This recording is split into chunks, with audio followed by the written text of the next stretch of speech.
maraming salamat sa iyong mga tumulong sa akin, mga kagapay.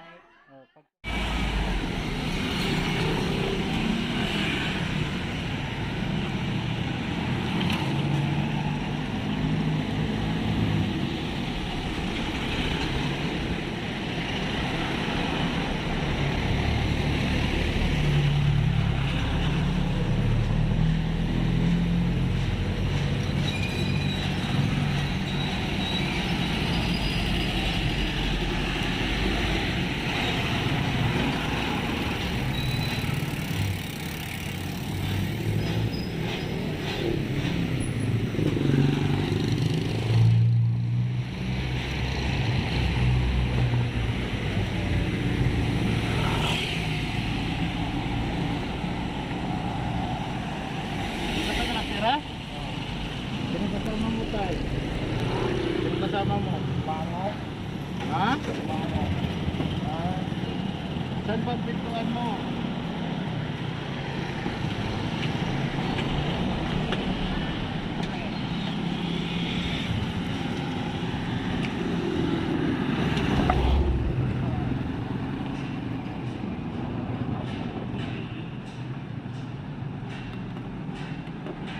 Saan ka naglulok, bro?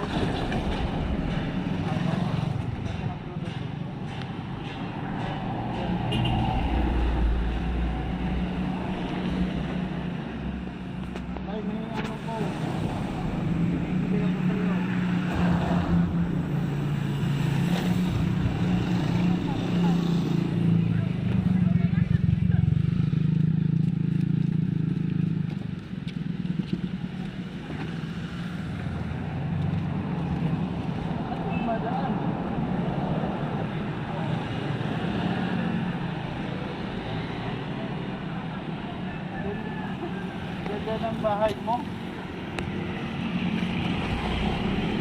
Akit ka muna dito, may bigay ako.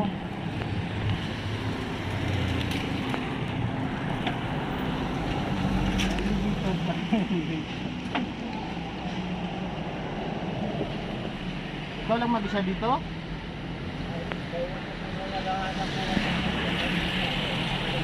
Ah. Ano po yung yung trabaho mo? Ano, may tirahan dito sa lugar. Anong pangalan mo tayo? Sami po. Sami. Ilan yung anak mo?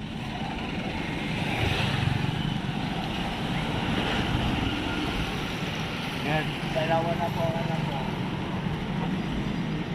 Kaya tapos yung misis mo, anong trabaho? Wala na po kami. Ha? Hiwalay na kayo. Yung mga anak mo, anong trabaho nila? Wala po. Ah. So tay, may ibigay ako sa iyo tay. Munting munting tulong.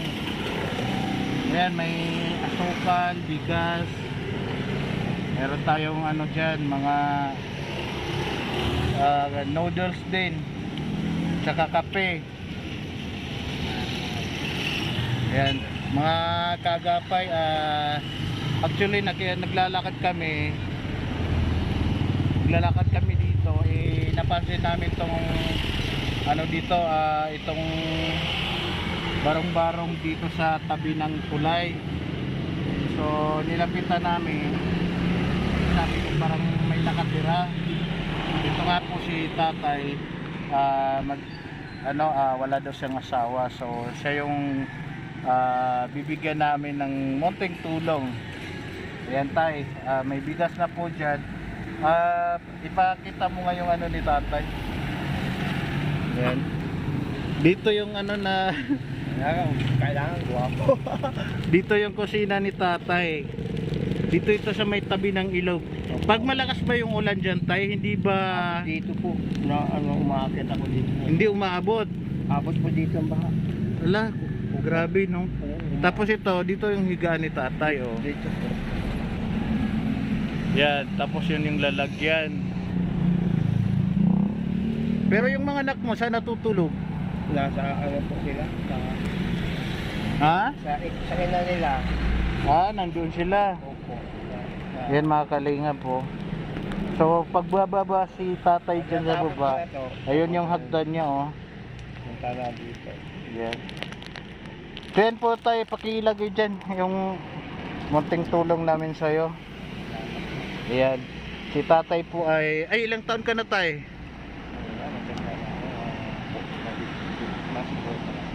4 plus na? Ano pa? Bata pa. Pwede pang maghanap. So yan po mga kalingap, si tatay namumulot din po siya ng mga kahoy-kahoy na dinadagdag dito sa bahay niya. Dito siya nakatira.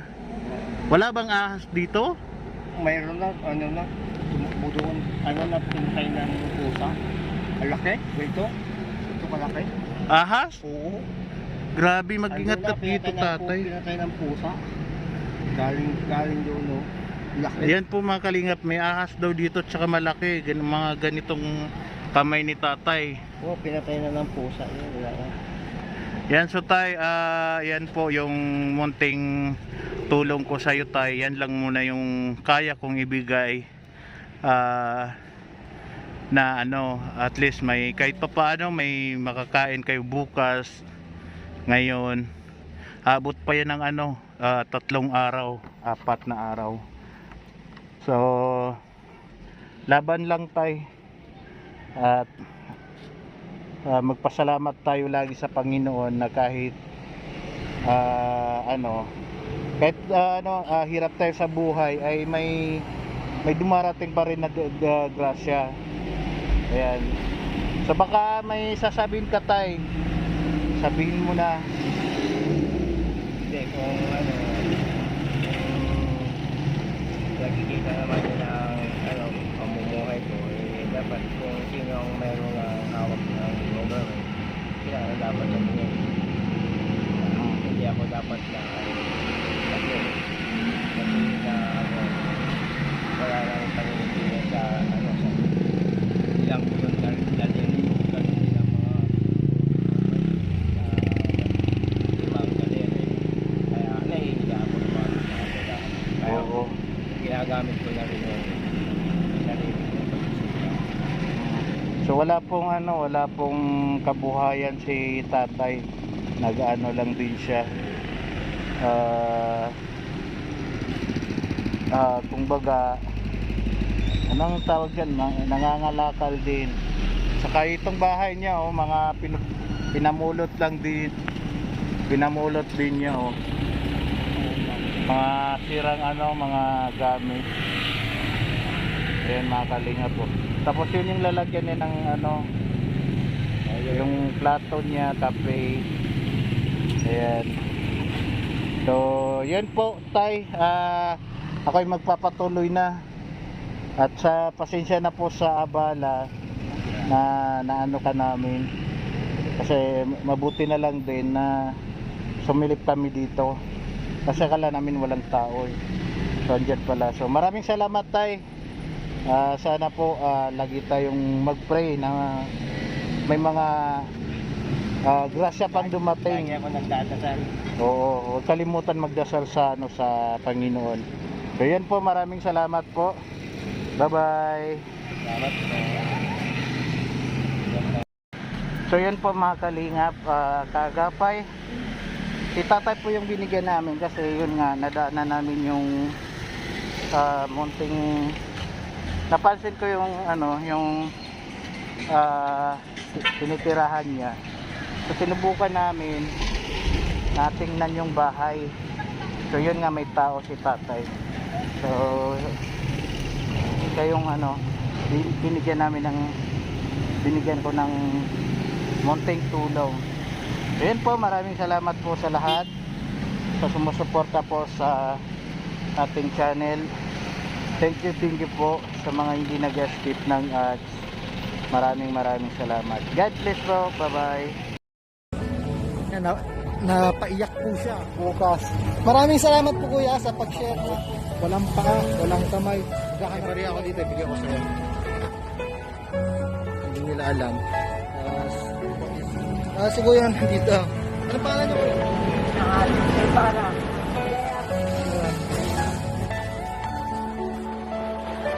Pero handa ka pa mga kaagapay na hindi daw po sila